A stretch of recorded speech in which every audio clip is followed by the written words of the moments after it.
Hello guys, welcome to Hang with Oma. It's your girl Oma. Thank you for clicking to watch and thank you for subscribing to my channel. If you haven't already, is there a subscribe button on your screen? Please click it. A notification bell will pop up beside it. Select also that you'll be notified every time I upload. If you're a returning subscriber, thank you for always coming back. I love you so much. You're the real deal. I appreciate you. So this is going to be my the third video in this series, all things pregnancy, all things childbirth. We've discussed who should get pregnant, why should you get pregnant.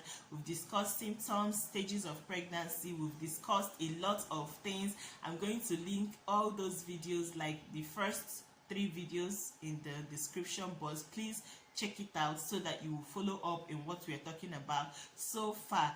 This is an engaging video. Please, if you've watched the video, you have comments, you have statement, you have experience or something you feel that I've left out on the previous videos, please leave them in the comments so that all of us will learn. Okay, I appreciate that so much. Today we are going to be addressing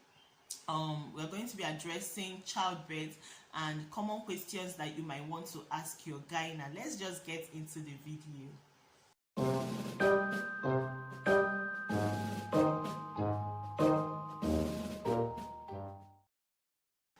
So one of the big things that comes with pregnancy is childbirth. When you get belle, at the end of the day you go born the pikin. Okay, not the day, particularly the day you mean 9 months. At the end of 9 months you will have the baby. Now most people just get pregnant and they assume that they are going to give birth through vaginal birth, like VB. I'm going to be saying VB and CS. Okay, so most people just assume that VB is the only option for them, but in some cases, there are people that choose on their own that they want to, give birth with CS, not for any reason, just because they want to. And for some people, it is absurd that a woman will choose on her own that she doesn't want to push for the baby to come out, that she wants to lie down and get caught and bring the baby out. Our society in this country, Nigeria especially, or I might go as far as saying Africa in general, people frown against it. They don't want you to do that. They want you to at least push. And let the only reason why you're doing CS be that it is for life or death. See, diversity is part of human nature. Everybody must not think like you. Some people chose that alternative because it is available to them. Some people chose it because of health reasons. There are some people that have gone through VB and they think that this is not for me, so in their subsequent pregnancies they opted for CS, and that is called elective CS. Now if you did not opt for CS, you have actually gone through the process of VB, just that the baby have not come out, and for some health reasons or for some emergency reasons you are advised to use CS to give birth. It's called an emergency CS. I, for one, I have gone through an emergency CS and I have gone through an elective CS. This is something you would want to open your mind to and discuss with your healthcare provider. I am not saying that you should just go and say you want to do CS. It is very expensive to get CS in this country. So most people, just for their pocket sake, want to stick to VB. Okay, but let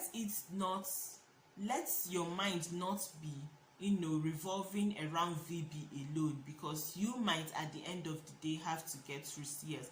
And I've noticed that from my conversation with a lot of people, that people actually get depressed when they have an emergency CS, mostly because in their head it is not an option. They never discussed it with their healthcare provider. Discussing it does not mean that it's going to happen. Some people, when you want to discuss with them, they'll be like, God forbid, it is not my portion. Nobody is making it your portion, but in reality it is something that may have to happen. So just discuss it so that your mind will be wrapped around it as an option for you. Okay, that is my advice for so many women, because there are so many people that their life will depend on it, but they will feel like, no, it is not my portion, my faith does not allow it, or my faith is stronger than this, or I'm going to do this by myself. And at the end of the day, they become a mortality case. and maybe not, the baby might be saved, but the mother usually may not be saved. Not usually, the mother may not be saved, especially when the mother is adamant to getting help. There are people that they are open to getting help, but their partners are not. Okay, these are things that you need to discuss ahead of time. If you talk about it ahead of time, when it gets to your delivery period, if it's an option, it's easier to wrap your head around it because you have already discussed it prior to that time. I hope I'm making sense. I feel like I'm talking a lot. Please let me know if I'm making sense in the comment section. Okay, now VB is also a very common birthing method, but that does not mean that it is easier. No one is easier. Both of them are normal birthing method. Some things that some women may encounter during VB, some of the common things is usually the cut that they give you. I think they call that episiotomy. That cut that they give you to help the baby comfort, especially for first time moms. Some people get it in their subsequent birthing, some people don't, but if you get it, it's usually sutured back and it's usually a painful experience. Some people get a pain relief medication depending. These days we don't go back to remove stitches. Oh my god, I spoke to someone that had to remove stitches after this thing. The way she described it, I don't think I ever want to go through that. Okay, so these days they put dissolvable stitches there so that you don't have to go back to take it out. That is one of the things that you have to consider, that is an option. Even if you get cesarean section done, you still get stitches. So yeah, get the stitches for cesarean section is more than the other one, but you still get stitches and you get pain relief for that as well. So those are the two major birthing methods that you should consider, especially as you are pregnant. As you don't carry belle, no say is this one or none. There are people that want to use CS to give birth, but before they know it, they are in labor and their labor is smooth and the baby is already engaging and they cannot even allow you to do the CS anymore. You just do sharp, baby don't come. Yeah, I have a friend that it happened to in one of my discussions. She has already had a child with CS, her first child with CS, and subsequently she was like she's going to use that for the second baby. But the second baby, before she even knew that she was in labor, the baby came early. Before she even knew that she was in labor, the baby is engaging, so CS was out of the table and she gave birth with VB normally. So it's an option.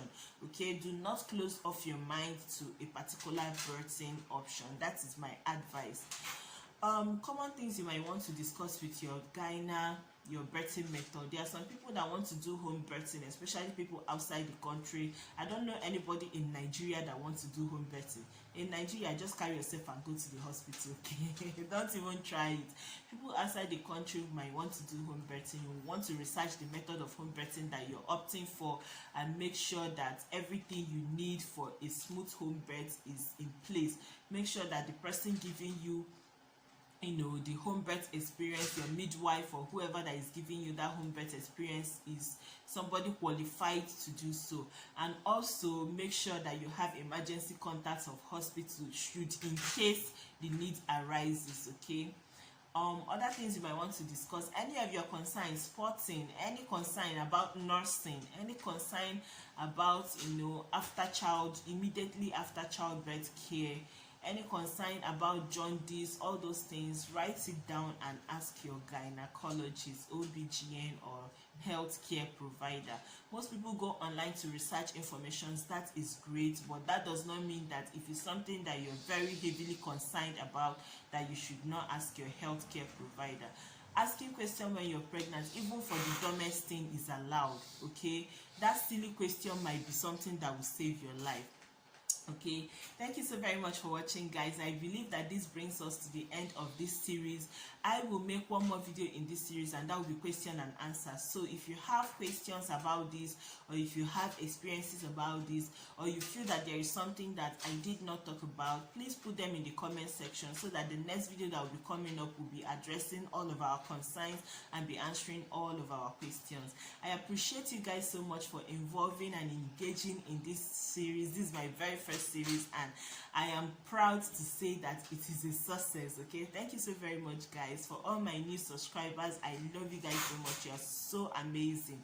Please do not forget to give this video a thumbs up. The thumbs up button is somewhere here, and please do not forget to subscribe. The subscribe button is somewhere here. When you subscribe, hit the bell notification that pops up beside you. Select all so that you're notified every time I upload. Thank you very much for watching, guys. I'll see you in my next one. I need you to stay.